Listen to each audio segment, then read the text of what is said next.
Meglepően sok ember van itt, pedig az első Rétes Húzó Fesztiválról van szó. Miért kísérletezik Vásárút éppen a rétessel? Azért, mert nálunk hagyománya van ennek. 10 csapat van itt összesen, 7 idegenből és 3 Vásárútról. A bevétel, ami itt lesz a mai napon, az pedig az iskolának van felajánlva. Hagyományt szeretnénk ebből teremteni. A legtöbb csallóközi falu valami kis falusi turizmust is szeretne elkezdeni.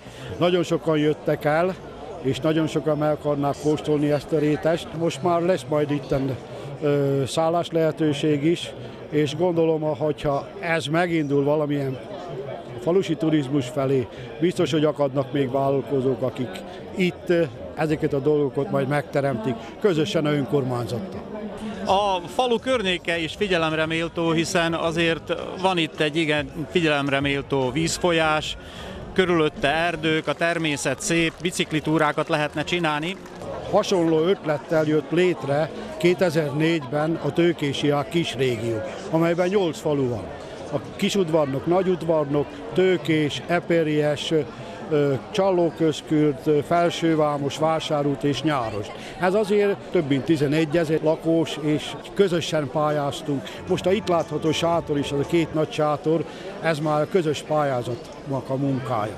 És ez a kerékpár vonal már ki is alakult, és a tőkési ág, ami itt pedig azt még szeretnénk kihasználni, ilyen csónakázási lehetőségek.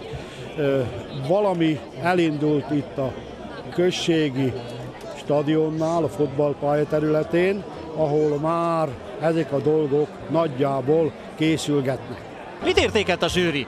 A kísérletező kedvet, amit elárult egy-egy csapat nekünk, hogy ők még rebarborával is kísérleteztek, vagy a jó hagyományos turó, meg a tojás, meg az ingredienciák harmóniáját? Mind a kettő. Tehát volt olyan, hogy amikor az egyik káposztás résztest megkóstoltuk, egyébként elárulom, hogy az első helyezett is ő lett, azt az ízt éreztük, amit nagymamáink íze volt. Tehát egy kicsit édeskés, de megfelelően borsos, pont finom ropogós, tehát egyszer a hagyományos, de ugyanakkor értékeltük azt is, hogy ettünk például sonkás rétest, vagy egy sós túros rétest, tehát az újdonságokat is pluszpontokkal jutalmaztuk, de úgy tűnik, hogy nem csak én, hanem a zsűri többi tagja is értékelte ezt.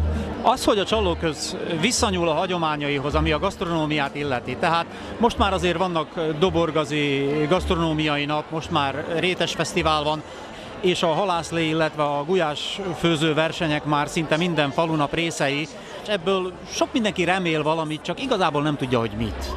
Remélem, hogy hagyományteremtő ez a Rétes Fesztivál, tehát én azt gondolom, hogy meg tudja önmagát mutatni egy település, és nagyon sok ember tud mozgósítani, de hogyha egy ilyen sikeres fesztivál, mint például most voltunk, ez amit tart, ennek úgyis el fog menni a híre. A legközelebbitől nem kell félni, még nagyobb érdeklődésre tart majd számon, és előbb-utóbb jönnek majd azok, akik szintén be tudnak kapcsolódni, hozzá tudnak tenni a rendezvény fényéhez. És itt nekem pont azt tetszett, hogy nem a bazári fesztivál volt, tehát nem az a kínai olcsó árus bazár bemutatkozás vagy fesztivál volt, hanem a hagyományos ízek, a hagyományos főzőkultúra körül mozgott ez az egész, de ha csak a zenét meghalljuk, hogy mi szól mellettünk, már ez is, hogy ez a háttérzene szól, ez ad egy olyan különleges hangulatot, atmoszférát, amiért szívesen visszajönnek majd máskor is az emberek. A tapasztalt háziasszonyok a menyecskéket is bevették a csapatba? Hát hogyne, persze, fiatalokat is érdekli a rétes nyújtás, a hagyományok. Ez természetes szerintem egy háziasszonynak ezt megtanulni. Van olyan titok, amitől aztán egészen biztosra lehet menni? Tettünk bele ipult sót, ecetet, meleg víz, az fontos, zsiradék, a liszt. Hogy néz ki egy rétes recept, rétes tészta recept? Mondjuk rá, hogy 2 rétest, ha ki akar húzni, az fél kila liszt, egy tojás, egy 4 kanál olaj, egy pici só, egy pici porcukor, és langyos tejjel. Én langyos tejjel dolgozok, avval csinálom, és jól ki kell dolgozni, hogy hólyagos legyen. És aztán azt a 2 felé vágom, letakarom, és azt egy fél órát pihentetem, míg hozzákészítem az egész amikor hát mondjuk túrósat, vagy almásot, vagy mondjuk most káposztás volt a harmadik, úgyhogy kimnek milyen a szájíze, vagy a óhaja, hogy milyen szeretne enni a szerint. 10 évvel ezelőtt voltak nekem turisták, német turisták, ugye lakásomban, és ők is igényelték, sokszor csináltam rétest. Meg egyébként is Koszton is nálam voltak itt. A lángosnak legalább akkora sikere lesz, mint a rétesnek, noha ugye a lángos azért az nem rétes tészta. Hát az nem. Merőben más, az nem rétes tészta. Miben különbözik leginkább? Hát eleve, hogy ez kőtészta, ebbe kell tenni élesztőt is, meg hogy sós, ugye?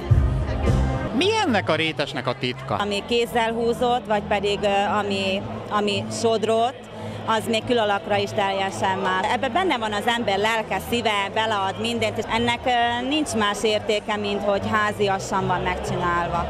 2 éve mint Győrben voltunk, hát ilyen rétes fesztiválra mentünk ott is, ott a 10 méteres rétes próbáltuk megcsinálni, de akkor még nem sikerült.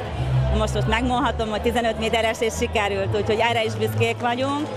Minden esetre nagyon nehezen tudtuk megcsinálni, mert a legvégén már láttuk, hogy nagyon törik, nagyon szakad a tészta, mert száraz. Kis tésztából nagyon könnyen ki lehet húzni, még ha kint is van, szél van, vagy eső, vagy ha így süt a nap, de viszont a nagyobb tésztánál már gond van, de hál' Istennek sikerült az is.